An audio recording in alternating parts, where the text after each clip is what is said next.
Hi, I'm Dr. Jamil Sayed, and on this podcast, we're going to talk about some deep stuff.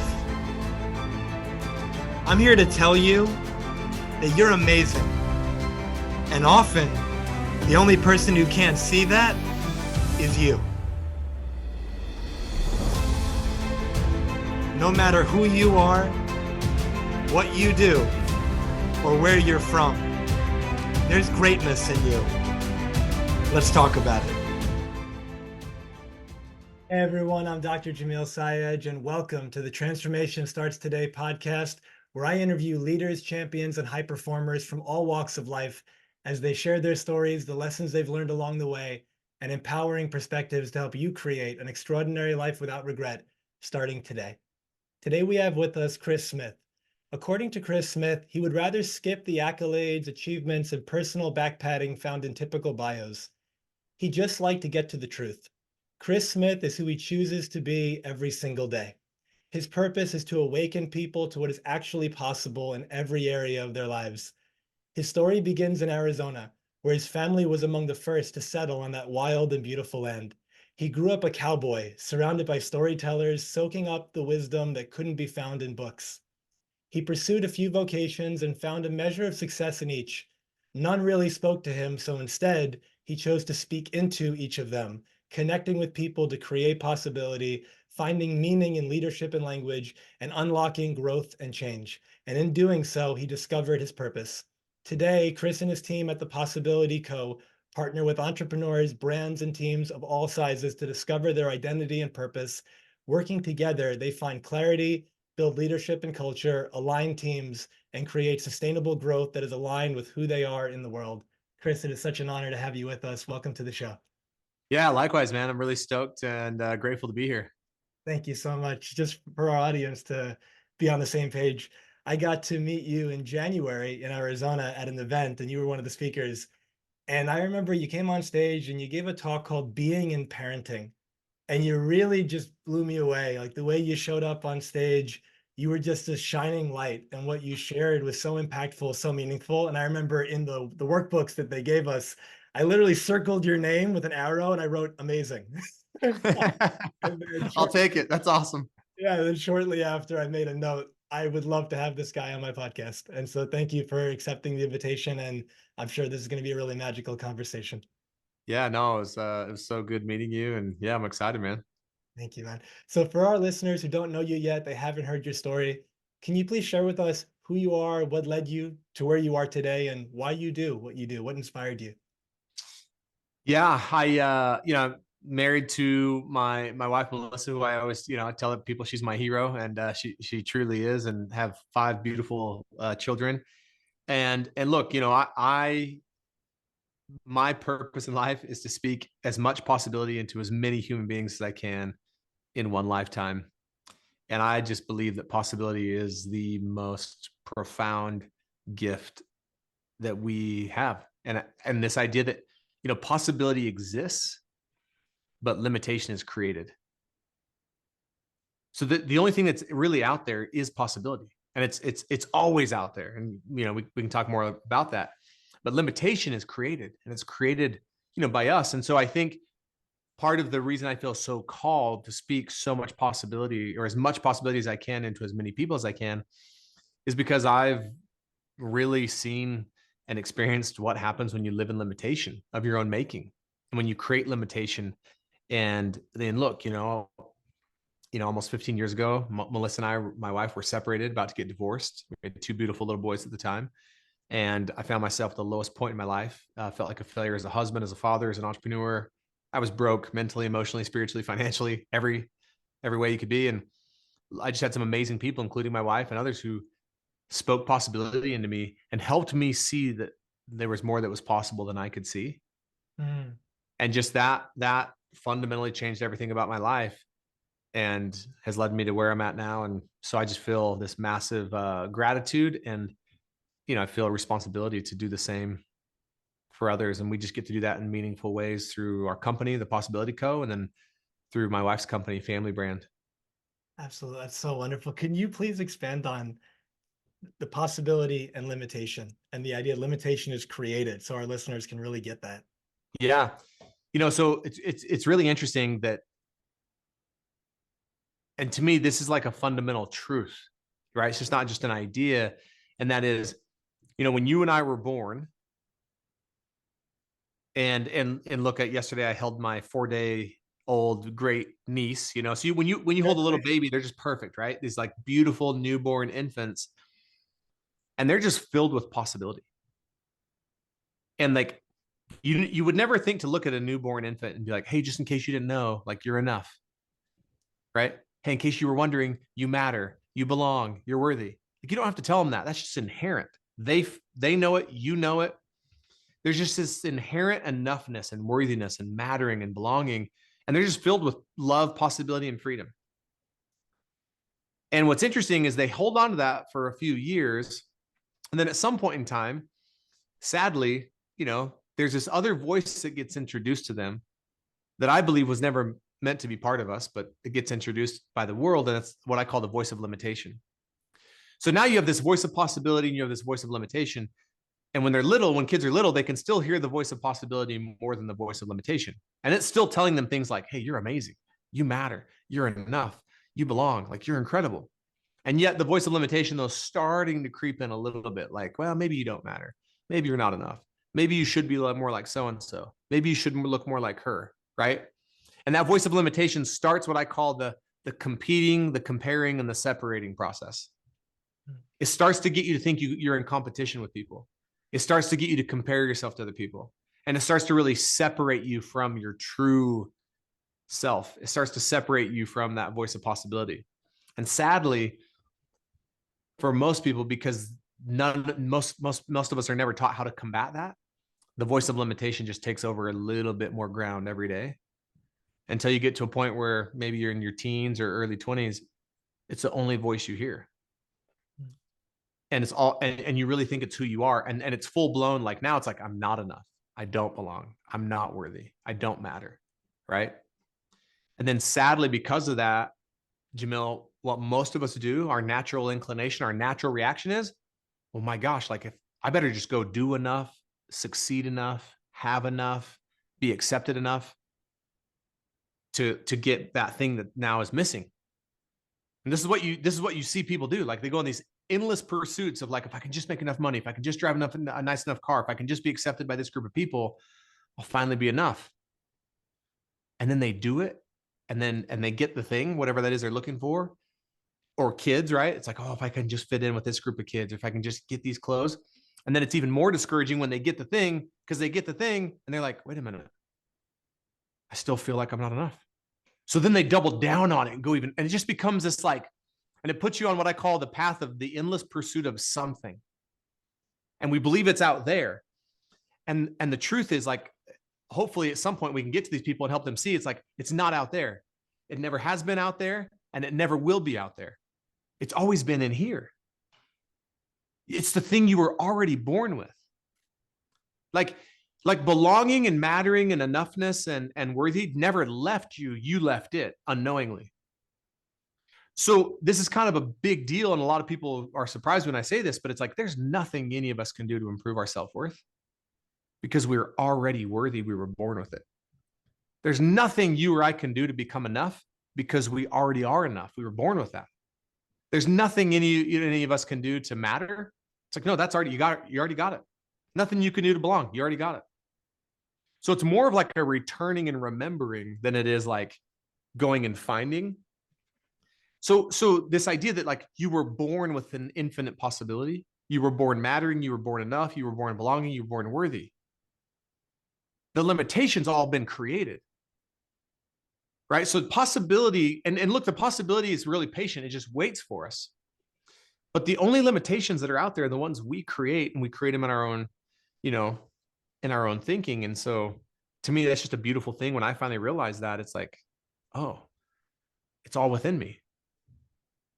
Like, it's not out there. Like, this is an inside job. It just helped me relax and, like, stop running after something that I didn't even know, like, I was running after. Yeah, man, that's so beautifully put. It reminds me of this phrase I heard years ago. You can never have enough of what you don't really need. Yeah. So when we come from Yeah. the space of, I make a distinction with my clients, there's who you are and there's who you're being. And from my kind of paradigm, who you are is whole, perfect, and complete. You can't build Yeah. perfection. Who you're being, though, is moment by moment how you're showing up. And usually that can be shifted. But Yeah. coming from that space, what are all the things you presuppose to be true that you're probably not even conscious of? And so there's things that you believe about life and about the world and about yourself that presupposes all these other things. And if you actually do that deeper work and you dig it up and you realize, wait, hold on, you shine that light on it, is that actually true? And then you realize it's not. And it's like that expression, the house of cards comes down. It's like the sand Hmm. castle, the ocean comes in and takes it out because it didn't really have that much like legs to stand on. Totally. Yeah. And look, that's the thing. It's like all of that's been created by, the world and by others' influences. And like, but it's like, again, I used to think of personal development as like, oh, if I can just become something, if I can just do the work and like figure it out and become enough or become something, or like if I can just learn enough. And I'm starting to realize that it's like it's less about becoming and it's more about returning to who I've already always been. Yeah. It's less about learning and it's more about like unlearning these lies from the voice of, limitation. And it's more about like reigniting that voice of possibility that I was already born with. Mm. And and another interesting thought that I share with a lot of my clients, and in fact, my our four of our five children homeschool, and right before this, I was teaching my daughter's homeschool class. They're in a little co-op with a bunch of kids in our neighborhood. It's really fun, and they go to different houses. Today they were at our house, and so I talked about self-confidence, and how do you build self-confidence. And one of the things I just shared with the kids was, you really want to talk to yourself more than you listen to yourself. And that's a really profound idea, but it's really simple. And a lot of people have never even been told that. And they're like, Mm. well, what do you mean talk to myself more than I listen to myself? And this is just my theory and my experience, Jamil. But when you listen to yourself, meaning you're kind of just sitting around going through the day and just checked out and you just let whatever that narrative is run, that's not a narrative that's useful 99% of the time. And it's not a narrative you're in control of. You think you're in control of it because it's like, well, it's playing in my head. That's the voice of limitation and all these lies that if you just let it run, it just runs and does its thing. And it tells you in one way, shape, or form all day, every day, you're not enough. You don't belong. You're not worthy. You don't matter. You better be, in competition over there. You better compare over here. And it's trying to kind of keep you safe by pointing out all the dangers and the risks and like all the areas where you're falling short. But in trying to keep you safe, your own mind will sabotage the heck out of you. So I've learned the hard way, like you either take control of your mind or it takes control of you. Yeah.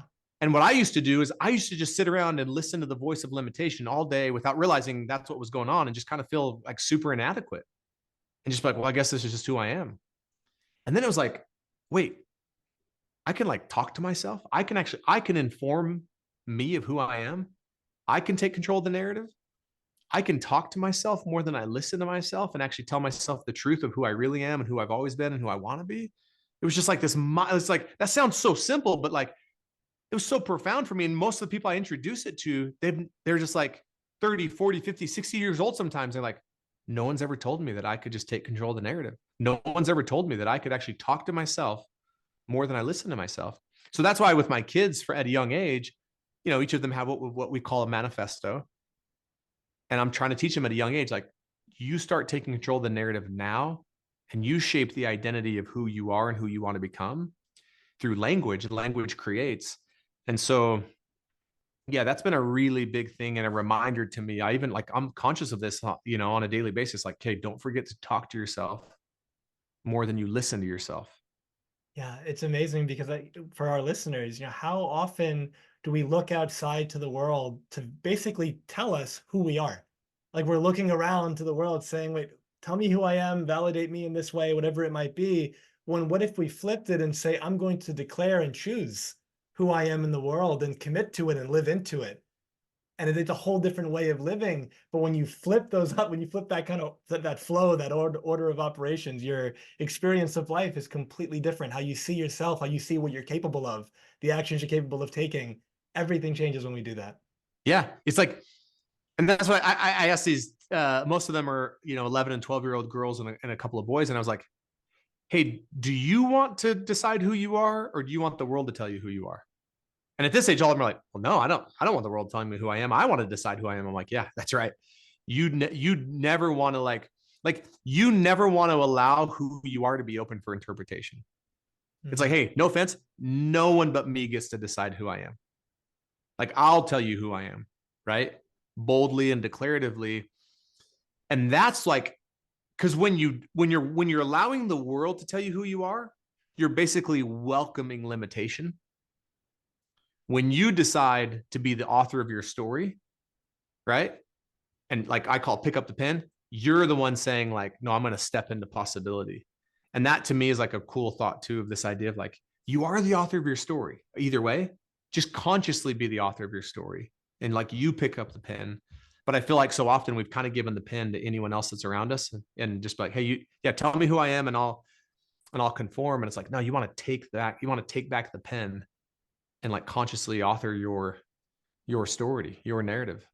Yeah, there's a word you just used there, consciously. And it brings to mind when we think of possibility and limitation, especially with the people in our lives, might be children, might be close friends, but people who we have a level of influence with and over. If somebody looks up to you, if somebody gives your word more, more oomph, whatever that word, more meaning, there's a word that's escaping me, more importance. There we go. There's an old biblical expression, the power of life and death is in the tongue. If, Mm, let's say, a child says to you, I want to do this, or I want to be this when I grow up, in that moment, if you are living so much in limitation that you say to them, you could never do that, or that's not totally. possible, you just killed the path of that Yeah. child's future. And like that path is no longer available for the most part. Obviously, they could like rebel against it, but in general, more often than not, it's like you're deflating, you're popping the balloon of that dream. But what happens if, like, I'm only imagining what it's like to be homeschooled by you when you're 10.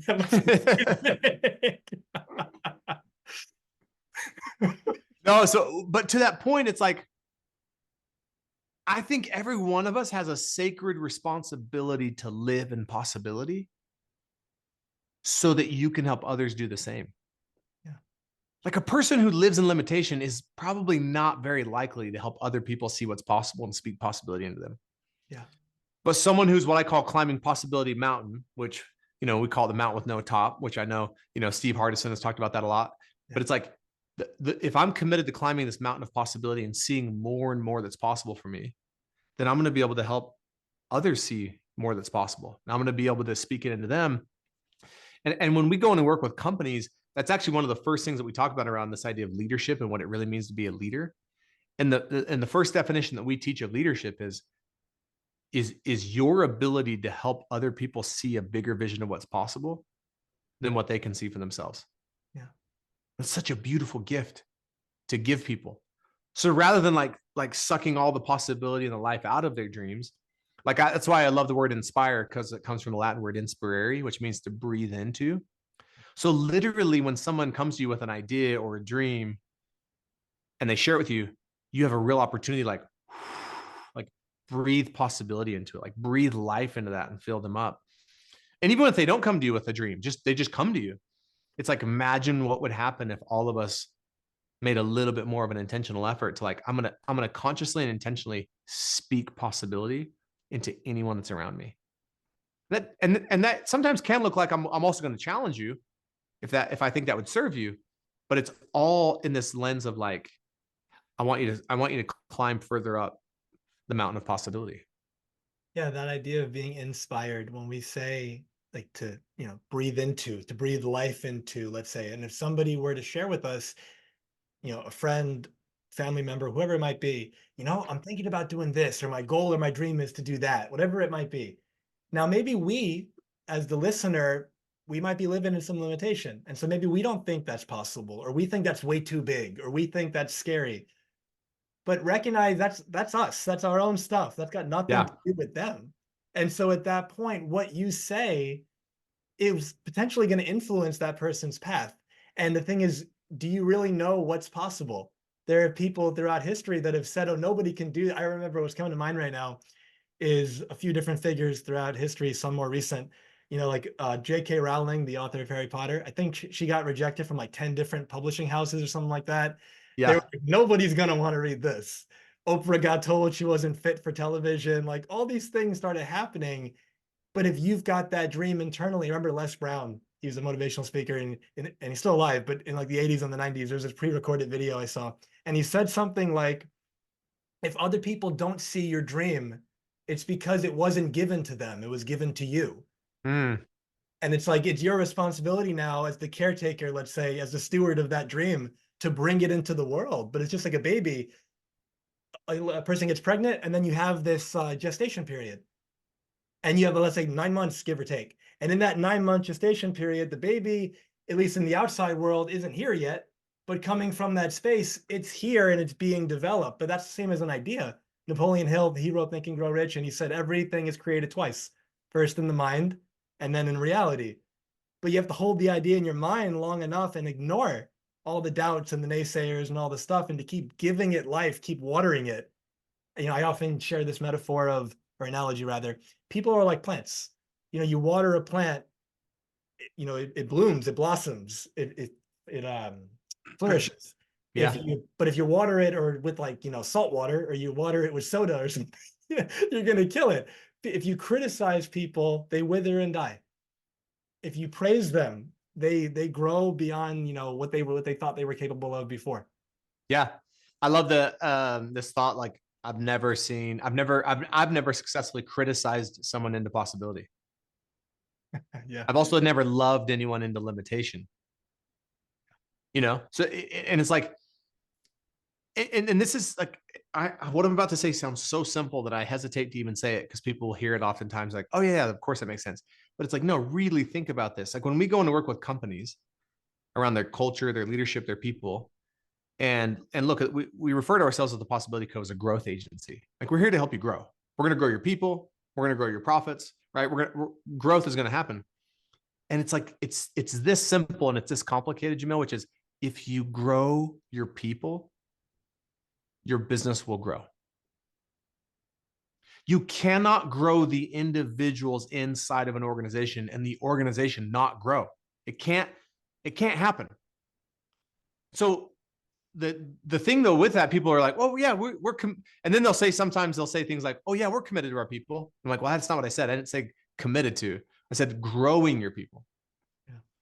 They're like, well, we pay them well. Like, okay, good. I hope like that's like bare minimum. I hope you pay them well. Well, we give them time off. It's like, okay, great. It's like, no, we're not.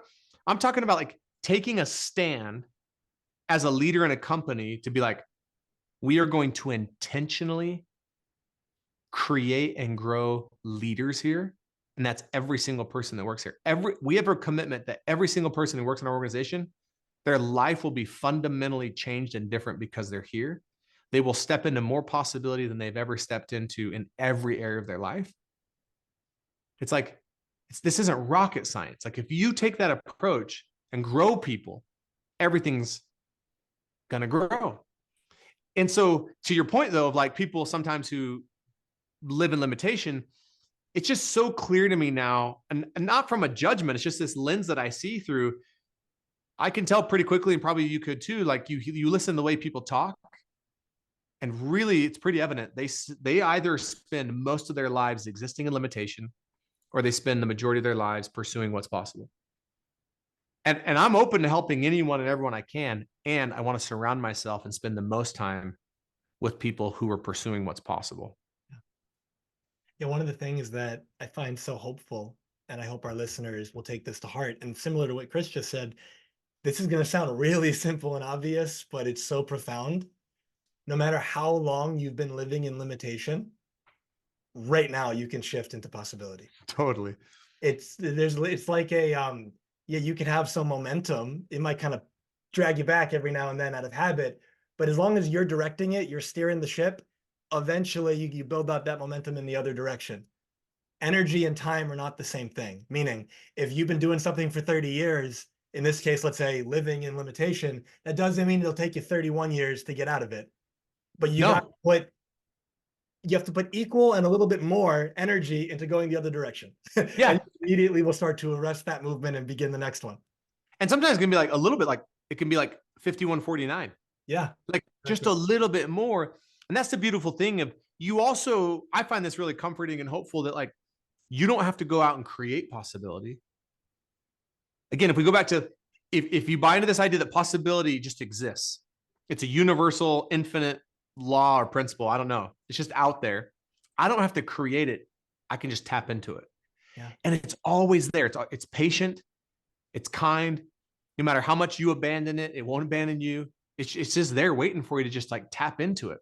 And if I could also share with maybe some people who are listening who maybe have been, I can realize like I've been living in some limitation either over all of my life or just a part of my life, and I want to step more to possibility. I'm going to give you the most simple, profound way to do it that's instantaneous. And it's so simple that, again, it's one of those things I almost hesitate sometimes to share the simplest things because they're so simple that people are like, yeah, okay. And then they just like dismiss it. If you will put more energy into what you want than what you don't, you will start to immediately experience more possibility. Every day I talk to people, whether it's kids, adults, founders of big companies, solopreneurs, doesn't matter. And there's something in their life they want to change, right? There's something in their life where they're maybe living in limitation. And that very thing that they're living in limitation around, the only thing they ever talk about with regards to it is what they don't want, what they don't like, and what isn't working. And language creates. So if there's something you like, let's just say like there's something about your marriage you don't want or you don't like or isn't working, you're guaranteed to create more of it every time you talk about what you don't want, what you don't like, and what isn't working. And that's counterintuitive to us because we're like, well, no, aren't we supposed to identify the problem and talk about the problem? It's like, yeah, for a split second. Spend 0.01% energy on the problem and then spend 99.999% energy on like solving it. Another way of said, spend 0.01% of your energy identifying what you don't want. Spend 99.9% of your energy on what you do want. And like, dude, this is so mind-blowing how profound this is in any area of your life. Personal health. A lot of people talk about what they don't want, what isn't working, what they don't like. And the only thing you're guaranteed is to have more of that. Whereas if you could say, okay, well, here's what I do want in my health. Here's what I do, right? Here's what could work. So if you want to immediately step into more possibility than limitation, change the language you're using around it. Yeah, one of the things with that, the other day I was working with a client of mine, and we just started our work together. And I said to this person, what is it you want? What is it you would love? If you could create anything today, what would you want? And the person spoke for a few minutes, and everything was languaged as what they don't want. And I Yeah. and I paused them after like 2-3 minutes, and I said, I want to point something out. You've been speaking for 2 or 3 minutes. I still have no idea what you want. All I know is what you don't want. But the thing is, it's not a surprise that you've been in that habit of speaking that way for years, and you keep recreating the same life that you don't want Oh, anymore. yeah. People like this, just and dude, when my wife and I decided, when Melissa and I decided we were going to really fight for our marriage and like really take a stand for our family, when we were separated, about to get divorced, we decided not to. We had this huge epiphany that was like, our marriage doesn't work right now very well. There's a lot of things we don't like about our marriage. There's a lot of things we don't want. And the only thing we ever talk about in our marriage to each other and probably other people is what we don't like, what we don't want, and what isn't working. And then we wonder why our marriage doesn't work. It's just like we're doing it to ourselves. Yeah. We're like fulfilling our own prophecies. Yeah. With language, right? It's like we're fortune tellers. So it's like we made a commitment to each other. We are only going to talk about together, and even in private, we made a commitment to each other. When we're out in the world, we will only speak about our marriage in regards to what we do want, what we do like, and what is working. And legitimately, there were way more things on the what we didn't like, what we didn't want, what wasn't working column but there were still some things we did like. There were still some things we wanted. And the more we fed that, then we became fortune tellers of that. It's kind of like this phrase of like, yeah, if you say so. Like, so if anyone ever comes to you and is like, yeah, my life really doesn't work, it's like, yeah, if you say so. Exactly. Or someone comes to you and is like, man, my business is crushing it. It's like, yeah, if you say so. Like, language creates to a degree that like we just don't realize how profound it is what we say. And everything we say either takes us a little bit towards limitation or takes us towards some possibility. In the example that you just gave for our listeners, just to expand on it, let's say you're in a relationship right now. And like Chris said, maybe there's a lot of challenges right now and it's not going exactly the way you want it to go. But let's say you're out with a friend and your friend says, "Oh, how are things going with your partner?"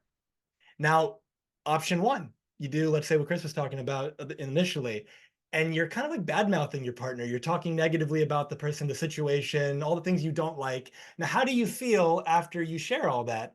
You feel depressed. You feel like literally energetically depressed. You feel like heavy. You feel like, wow, do I really want to go home right now? Like, do I want to be around this person?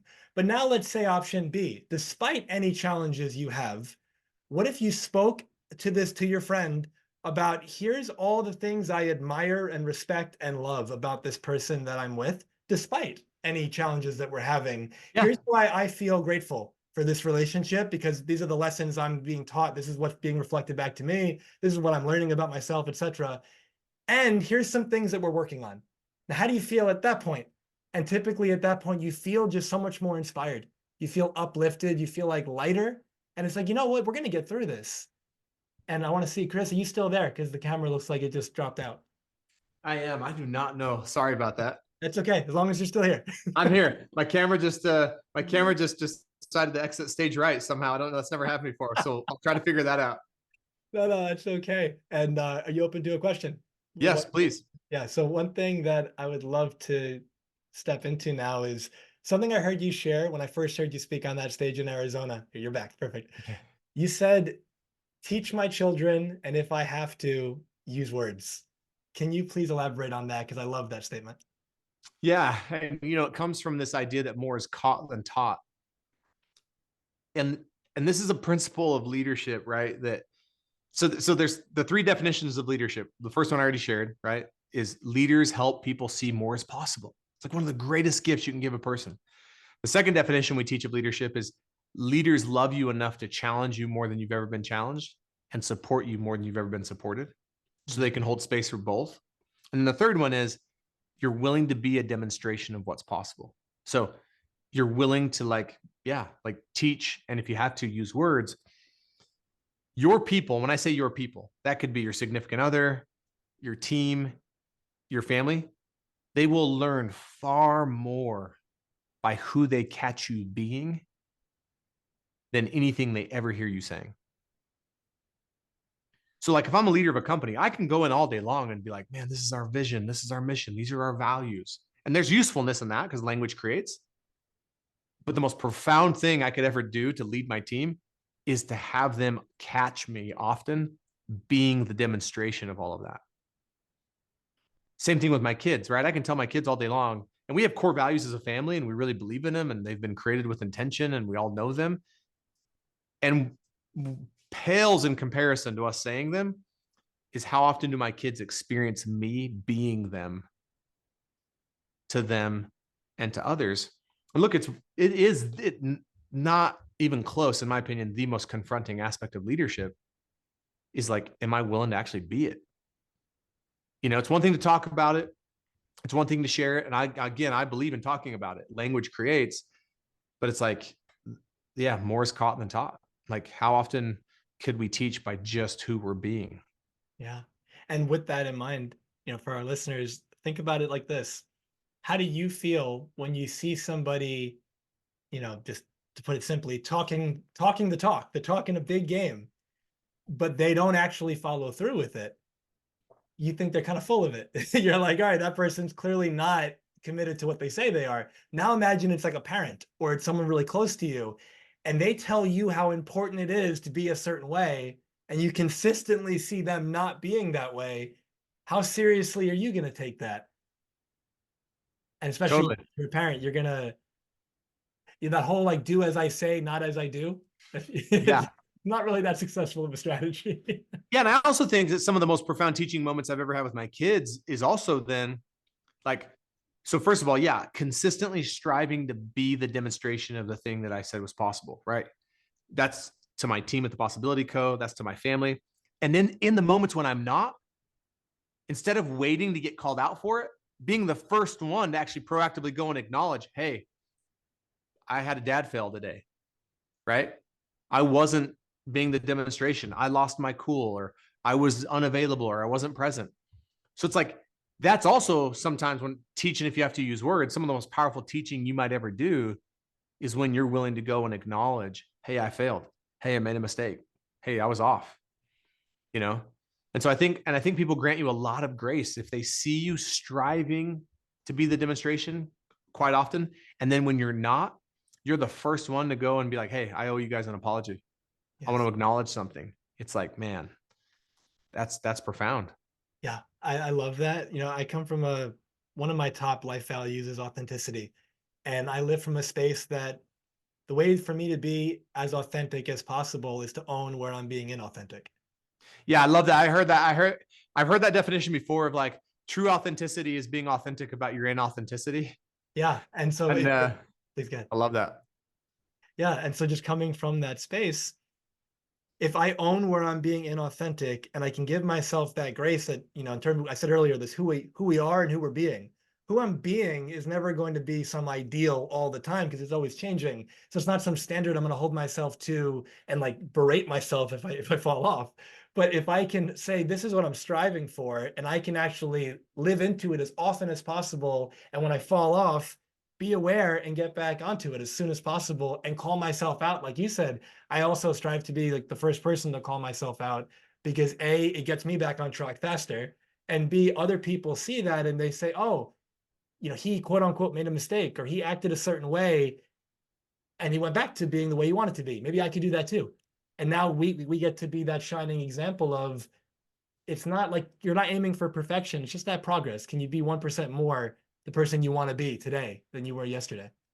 Yeah, and I think this idea of authenticity is really, really profound. And I think it gets used so often as a word that people are like, oh yeah, be authentic. But authenticity is like, well, what does that really mean?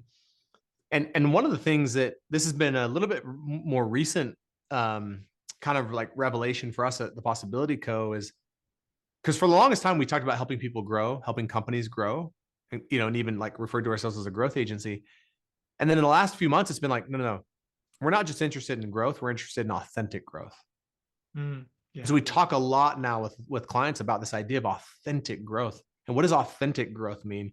Because I think so many of us are tempted to grow in at times in ways that's like, well, it's because like, well, we should grow this way, or we're supposed to, or we have to.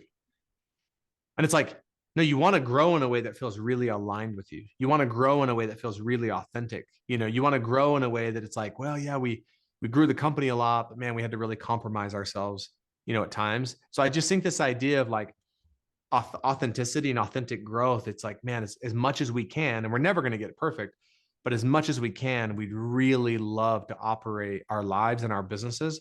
What we say is more from a place of alignment than from a place of opportunity. Yeah. Because if you operate from a place of opportunity, which is basically like, man, every opportunity, I'm going to chase it down and I'm going to sell it and I'm going to close it and I'm going to, you know, you really can get out of alignment pretty fast.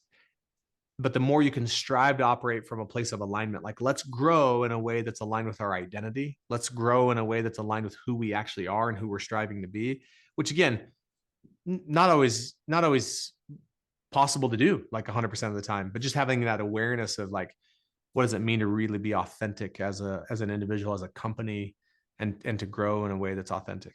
Yeah. I love that. I love that distinction because I'm reminded of if I were to say to somebody, society often tries to tell you what it means to be successful, but every one of us defines success differently.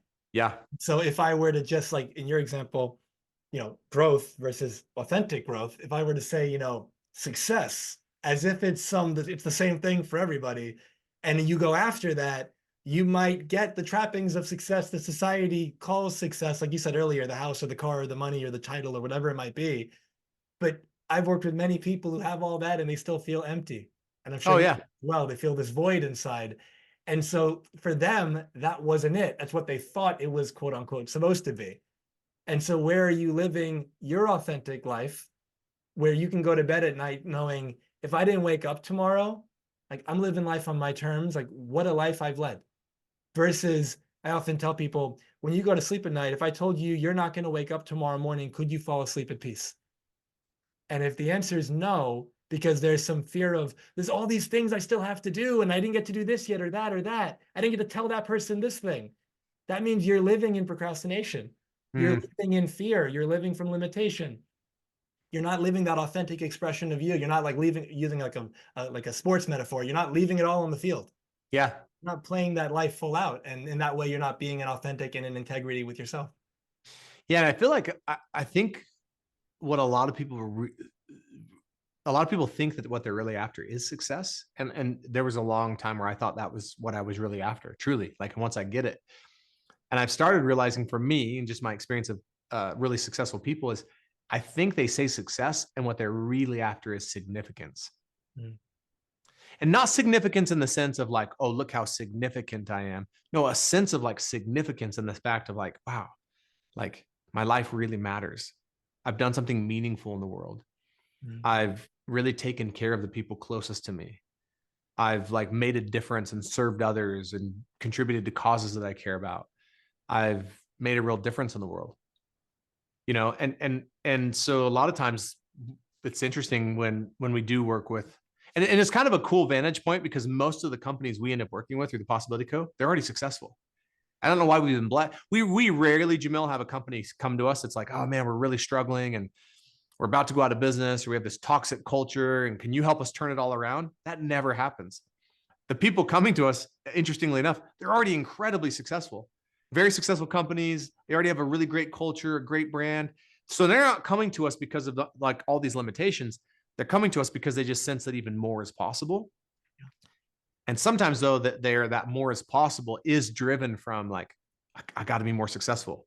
They're still on this path of like the endless pursuit of something. And we actually help them see that like, well, maybe 1.0 of your life and your success and your journey to here was success.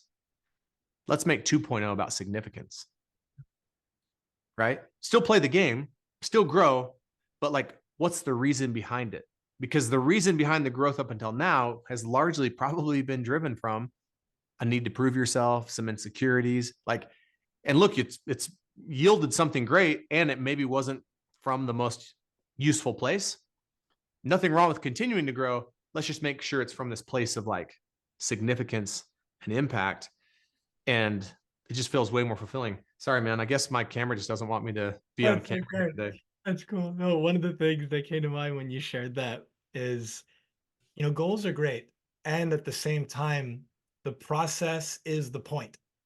Yeah. We come from a space of, I use this metaphor of like, a alphabet, like A to Z. If A is where you start and Z is your goal, and you live with the I'll be happy when I get to Z, then from A to Y, you're not happy because you keep telling yourself, I'm not there yet. And because I'm not there yet, you make it mean something about yourself that's disempowering. And so you're not happy until you get to Z. But using like the metaphor of life now, Z is the end.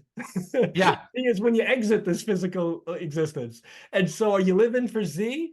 Or can you fall in love with your process? And instead of I'm not there yet, I'm not there yet, I'm not there yet, it's wow, look what I get to do today. Look what I get to do Yep. today. And you're falling in love with the work that will get you there. But there again is here. Yeah. It's this really interesting thought that if you can't be happy here, you won't be happy there, Yes. Yeah. Yeah. you know? And it's like, and look, and that doesn't mean that you have everything in your life that you want. But again, it's just like this message I feel like I'm sharing more often than ever. It's like, it's not out there. Yeah. It's an inside job. It really is. Like, but if you can be happy here, yeah, then you will be happy there. Meaning wherever that takes you. Mm.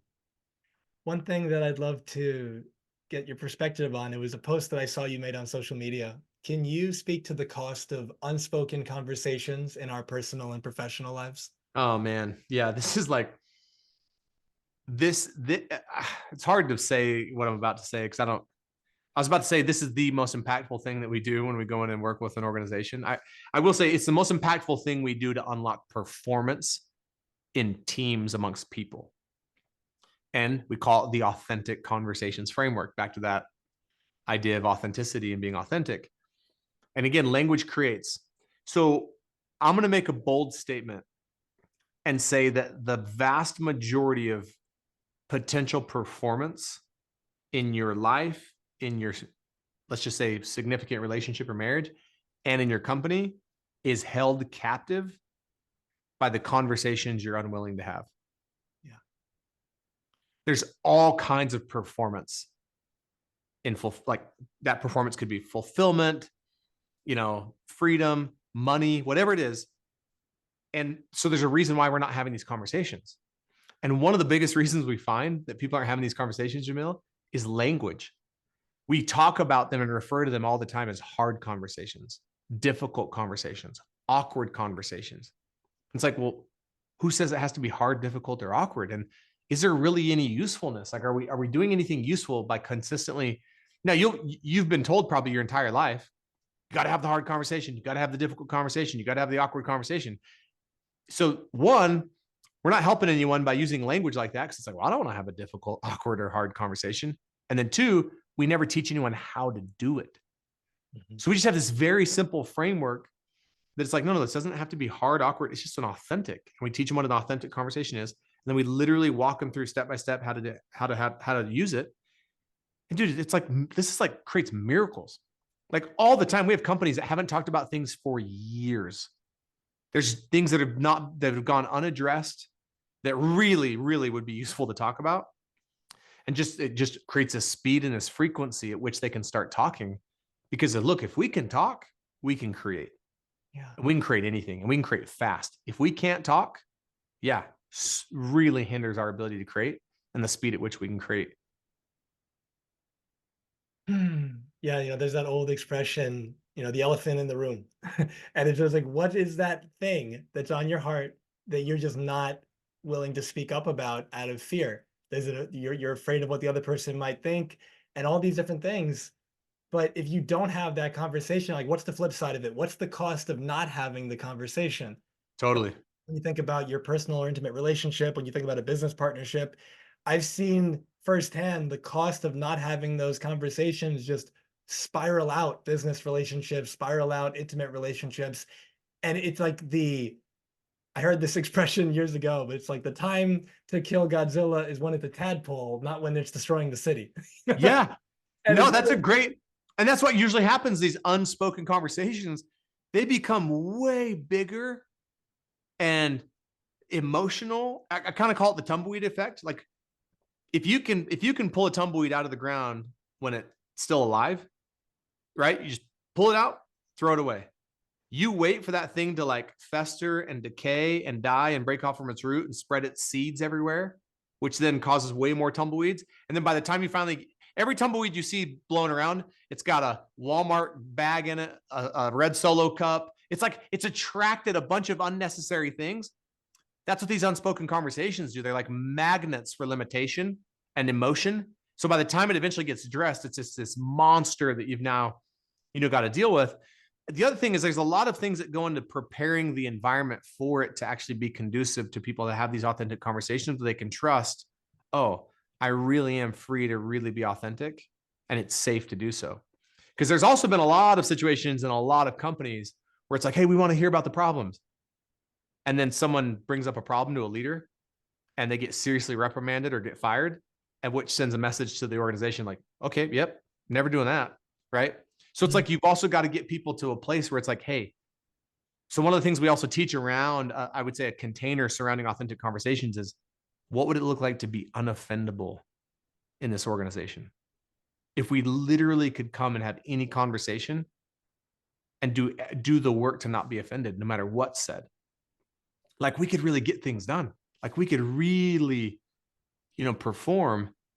But I'm just like most organizations have dramatically like underserved their own people by not preparing them and not creating an environment where conversations are happening often. And one of our core values at the Possibility Co, or we call them possibilityisms to just be different, but it's called straight at it.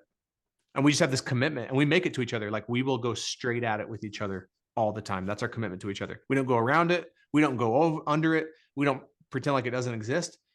And what's interesting too, a really useful thing to track that directly ties to performance, and I'll even say revenue, is the time between an issue and when it's addressed. And the shorter and shorter we can make those, the greater performance. Yeah, it's so powerful. So for all of our listeners, think of it like a loving invitation, some homework for you. If you were to make a list of in your life right now, what are the things that I have not said that in my heart I know if I have a conversation about that, something would shift in my world. That would actually, it's something that I want. And the only way to get it is there's a conversation I have to have. I'm afraid of having that conversation. But be aware that like there are different ways of having a conversation, of prefacing a conversation. So I'll give you an example. So let's say somebody's working in a corporation somewhere. Now I'm gonna make it like a stereotypical kind of statement. So Jim gets called in to the office. The boss wants to see you. We need to talk. Yeah, what's Jim thinking? Like, whether it's an intimate relationship, whether it's something with the boss, we need to talk. The boss wants to see you. You kind of assume it's bad news. So you kind of go into that conversation with your guard up. You're kind of closed-minded. You're in fear. You're not really listening. You're not fully present because you're worried about what might happen. So you miss whatever is actually going to be communicated. But let's imagine you're going to preface it. I was telling a client this the other day. Imagine you're helping somebody, you want to have a conversation with your lover. And you might say, hey, I have something in my heart that I really want to share with you that I think has the power to really improve our relationship. It'll probably take about 30 or 45 minutes. Do you have time for that right now? Somebody who wants to improve the relationship will never say no to that. Totally. And now they're coming from a space of, oh, I want to improve the relationship and you do too. Yeah, let's do it. But if you lead with, we have to talk, or I'm mad at you, you're setting it up to be harder than it needs to be. Totally. And again, it's just like some of these things, like it's just so profound. Again, these ideas of like language creates everything. How we talk about, right? How we talk about that situation either has someone, oh, I don't want to show up to that, or they're showing up with a lot of trepidation and fear, or they're showing up to it like, hey, like I want to have this conversation. Another thing that's interesting, Jamil, is like we teach teams, like we teach entire organizations the framework. And we teach them how to frame it up. So they almost kind of know it's coming. Right. So if I came to you, we've also found this is really useful. If I came to you and just said, hey, Jamil, can you and I set aside some time to have an authentic conversation? Because we've created that shared language. Sometimes teams are like, well, won't this be awkward when we know it, like what's coming? We're like, no, the exact opposite. It'll actually even take some of the heaviness out of it. It's like, okay, yeah, let's. So, I mean, there's so many things I could talk about, but when we talk about culture in a company or in a home, same thing. We teach that culture, whether again in your home or your company, is three things. It's a shared identity, it's a shared language, and it's shared experiences. Keyword is always shared, right? So if we have this shared language just in this one thing, where it's like we've all been taught how to have an authentic conversation. We've all been taught the language of it, so that when I come to you and I'm like, hey, Jamil, can you and I have an authentic conversation? It creates something powerful there. And I'm not saying there's still not a little bit of like, oh, okay, like, a little bit of nervousness, but we just found that that's just so useful. And look, we have this in our home. We have the same framework. So it's like Melissa and I know, like, hey, let's have an authentic conversation. Our kids will say it to each other. We'll say it to our kids. And it's just an opportunity to like, hey, let's talk about this thing. And let's really build the muscle in our families and our companies. We talk, and not just surface level, right? Yeah, that's wonderful. What comes to mind when you share that? Every one of us, we have our blind spots. And so when we come from a space that I see what I see and I call that reality, and then Yeah. you see what you see and you call that reality, but it's really like a perspective of realities. We all have a view. So in your example, whether it's in the home or whether it's a business partner, whatever it might be, when you're having that authentic conversation with somebody, when you can recognize, okay, this person's going to share how I am or how the world is occurring for them. Now, if I'm a stand for them, if I'm a stand for us, if I want this relationship to thrive, whether it's a business partnership, intimate relationship, I want to hear how I'm occurring for them. Because if I'm occurring for them in a way that is not like going well, I can do something about it. And I often come from Sure. a place of there's feedback and there's criticism, but keep this in mind. Feedback is what I'm calling reality, and criticism is a story that I'm making up about what they're saying. And so if I come from a space of, okay, this person's saying this is how I'm occurring for them, I could egoically get defensive immediately and assume they're wrong. Or I could open up to the possibility, is that true? What if what they're saying is true? Have I been showing up that way at least a little bit? Yeah. Can I own that to some degree? And if I look at it genuinely and I just don't see it, okay, that's just their perspective and it's not me.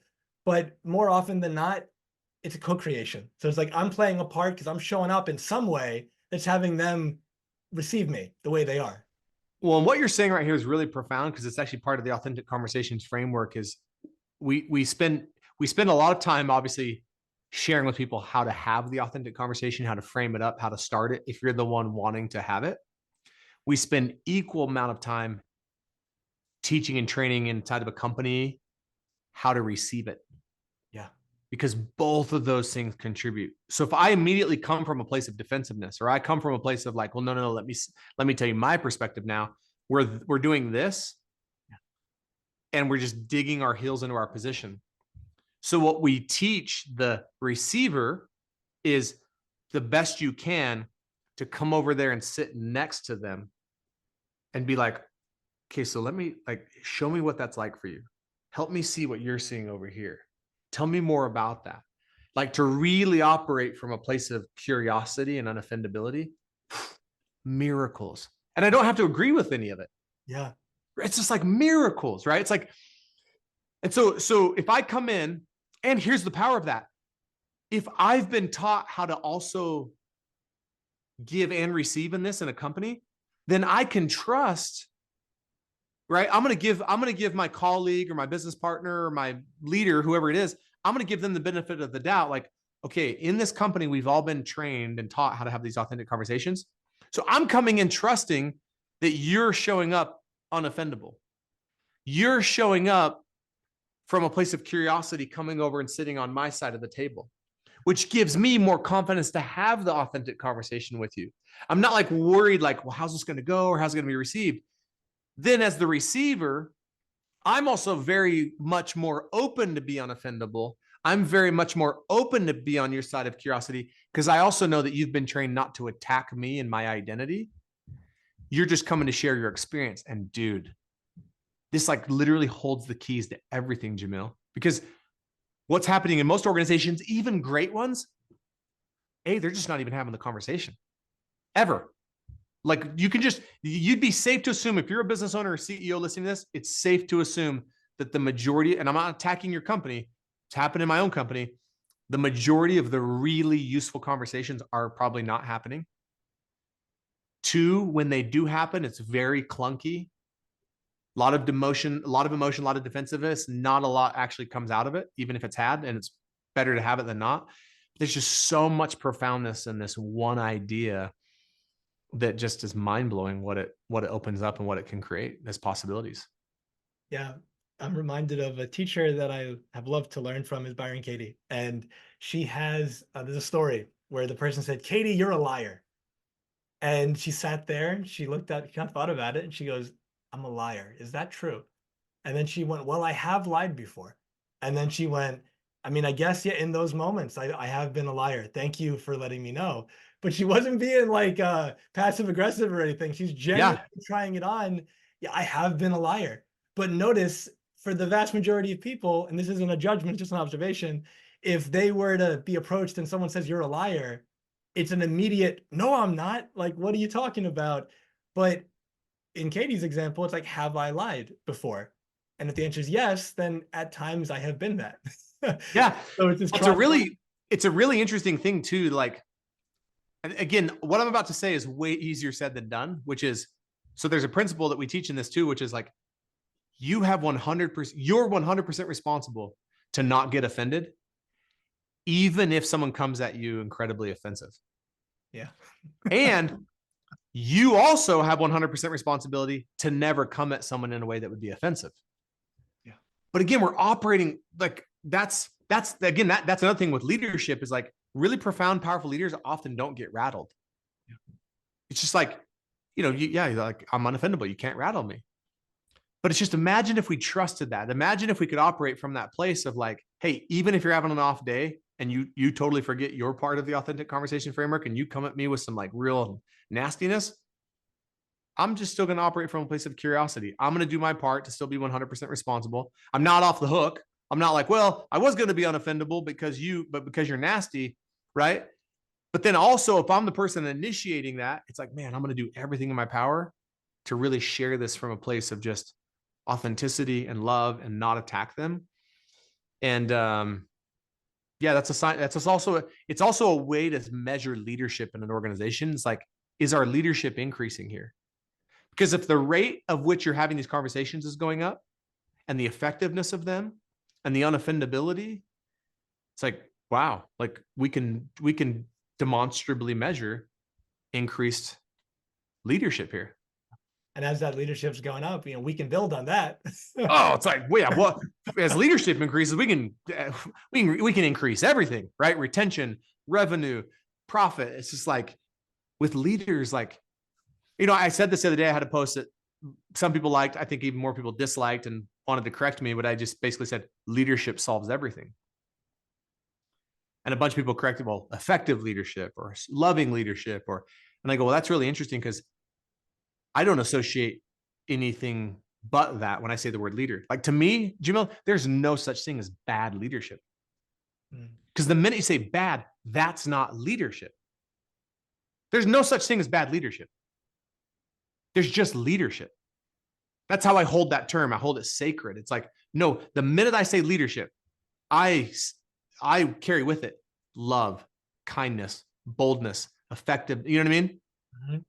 It's like the minute you insert bad, it's like, well, maybe that's, now I do believe there's bad management, sure, like different terms, but it's like, yeah, leadership solves everything. We can create anything with leaders. Yeah, it's like I have a smile on my face because when you said that, it was like, bad love or something. Like it's not a thing. Yeah. There's another word for that. So yeah, it's like there's leadership, and then let's say bad management. But that's the bad management is leadership. Yeah. No, and we say that a lot of times, like we've kind of taken the stance of like we're actually like pro leadership, anti management. I'm not vilifying management, but it's just like think about the word. Like I have to manage you and manage your performance and manage. It's like no, like let's create leaders. I'm talking the same thing in our homes. Like how can I help my significant other be a leader? How can I be a leader? How can I help my children be leaders? Yeah. Yeah, man. And this has been such a wonderful conversation. And I'd love to begin to wrap up in the way we began. So we began with possibility and limitation. Could you speak to the concept of a mother's commitment and how that relates to our goals and our dreams, whether they are real or not? Yeah, it's amazing. I love this. So, commitment is a word that gets thrown out a lot, kind of like authenticity. It's like, oh, I'm committed. I'm committed. I'm committed. And my experience of myself around commitment for the longest time was if I was being really, really authentic about my inauthenticity, it would be, I'm actually committed until, fill in the blank, right? I'm committed until I don't want to. I'm committed until it gets hard. I'm committed until a better option comes along. I'm committed until I get bored. That, unfortunately, was the definition I had about commitment around everything. And I'm starting to realize that there's no until if you're committed. Kind of like there's no such thing as bad leadership. There's no such thing as like, oh, I'm kind of committed. It's like, like this doesn't even make sense. It's like commitment, right? And Steve Hardison was the first one that I ever heard talk about this, which is like, and I saw him demonstrate it where he asked a woman who's like, hey, are you a mother? And she goes, yeah. And he goes, you mind if I ask you some questions? She's like, sure. And he goes, will your children starve? Like zero hesitation. No. And very like affirmative, like no. And then he goes, what would you be willing to do to make sure your children don't starve? Again, zero hesitation. I would do anything. What would keep you from having your children starve? Nothing. And I was like, that's powerful, right? I don't have to, no circumstance, no scenario. I don't have to think, right? Will your children starve? No. What would you be willing to do? Anything. What would keep you? Nothing. Like, you don't have to finish the sentence. And he goes, that's the strongest form of commitment that exists on planet Earth, is a mother's commitment. What else are we that committed to? So when you think about things you say you're committed to, like, I'm committed to getting the best shape of my life. Okay. What would it look like to have a mother's commitment to that? Where if I was like, hey, Jamil, will your dream of getting in the best shape of your life starve? And you could just instantly, no. What would you be willing to do to get in the best shape of your life? Anything. What would keep you? Nothing. It's just like that certainty of like nothing, anything, no. Right. And so it's just been this useful like lens to look through in my own life of just like, man. And I'm actually more intentional than ever before and more cautious of what I say I'm committed to, because I don't want to cheapen it. And I feel like I used to cheapen it by throwing it out as some cheap word of like, oh, I'm committed to my, I'm committed to my team. I'm committed. But it's like, before I'm going to say that, it's like, am I really? Yeah. Or is this going to be another like, oh, I'm committed until? Yeah, right. When you said that, it reminded me of, we're talking about, children and parenting. And if your child says to you, do you promise? It's Oh, my own perspective. You better take that seriously, because if the they're moment, not forgetting, dude. yeah, the moment you say yes and then you don't deliver because I was committed until like something came up, all they know is my dad, my mom breaks their promises. Like I can't count on their word. And then Yep. next time you say I promise, they say you said that last time. Well, and to kind of close the loop on something or connect a couple dots, one of the things I actually shared with the homeschool group just a little while ago was like, because it was all about self-confidence. A mentor once told me that the fastest way to grow self-confidence is to make and keep commitments to yourself. Yeah.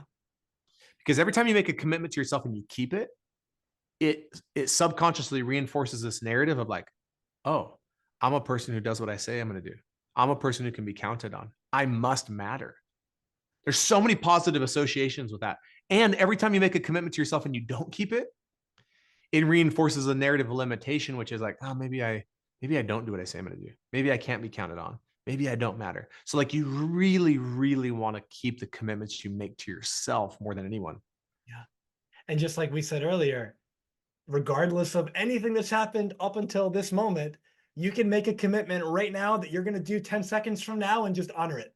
Yeah, just do it. More, just do it. The more you do it, the more you practice it. I often tell people, whatever you practice, you get good at.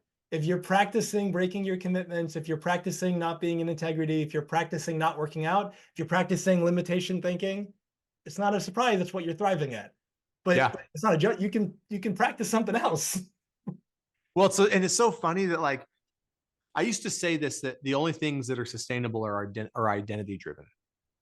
Once it becomes part of your identity, like health isn't going to be sustainable unless it becomes part of your identity. Like, I am healthy versus like I'm doing it. Right. But then I had this breakthrough. It's like, well, then everything's identity driven. I thought that was like this super profound statement. Nothing's sustainable unless it's identity driven. It's like, well, everything's identity driven, because even the person maybe who isn't committed to their health, that's still identity driven, because that's the identity they've created around it. So instead of it, like, I think a more useful way to think about it is like, what is the identity I've created around my health, my marriage, my business? Because it's either an identity of limitation that's kind of pulling me forward, or sorry, it's either an identity of possibility that's pulling me forward, or it's an identity of limitation that's keeping me stuck. Yeah. So everything's identity driven. It's just, what is the identity that I've, like you said, I've gotten good at with practice.